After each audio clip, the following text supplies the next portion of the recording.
OTT అనేది థియేటర్ని చంపేస్తుంది అనేది మాత్రం కరెక్ట్ కాదండి. ఓటీటీ అనేది కంప్లీట్ చేస్తుంది సినిమాకి సంబంధించిన లైఫ్ సైకిల్ని.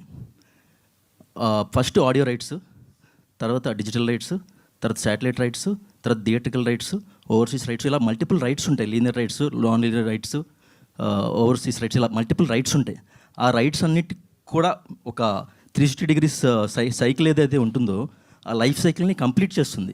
ఏది కూడా ఒకదానికి వచ్చి ఇంకో దానికి రావట్లేదు అని చెప్పి, కంటెంట్లో దమ్ము ఉంటే థియేటర్లో కూడా చూస్తారు, అదే కంటెంట్లో దమ్ము ఉంటే ఓటీటీలో కూడా చూస్తారు. థియేటర్లలో ప్లస్ ఓటీటీలో కూడా చూసిన సినిమాలు మా దగ్గర చాలా ఉన్నాయి. For example S R Kalyana Mandapam, for example K ramp, for example Sammathame. అక్కడ థియేటర్లో కూడా వర్కౌట్ అయినాయి, ఓటీటీలో కూడా వర్కౌట్ అయినాయి. కంటెంట్లో దమ్ము లేకపోవడం అవ్వచ్చు, లేని పక్షంలో సక్సెస్ రేట్, మీకు టాలీవుడ్లో సక్సెస్ రేట్ ఎంత ఉందండి? 8%. Mean if you add dubbing movies also maybe 9%, 9.5, 10కి వెళ్తుంది. అంటే సక్సెస్ రేట్ అతి తక్కువ ఉన్న ఏదన్నా ఇండస్ట్రీ ఉంది అంటే కనుక సినిమా ఇండస్ట్రీ. దానికి ఓటీటీ ఏదో చేసేస్తుంది లేకపోతే థియేట్రికల్ని చంపేస్తుంది అనేది మాత్రం కరెక్ట్ కాదు. It is completing the life cycle of the total cinema rights.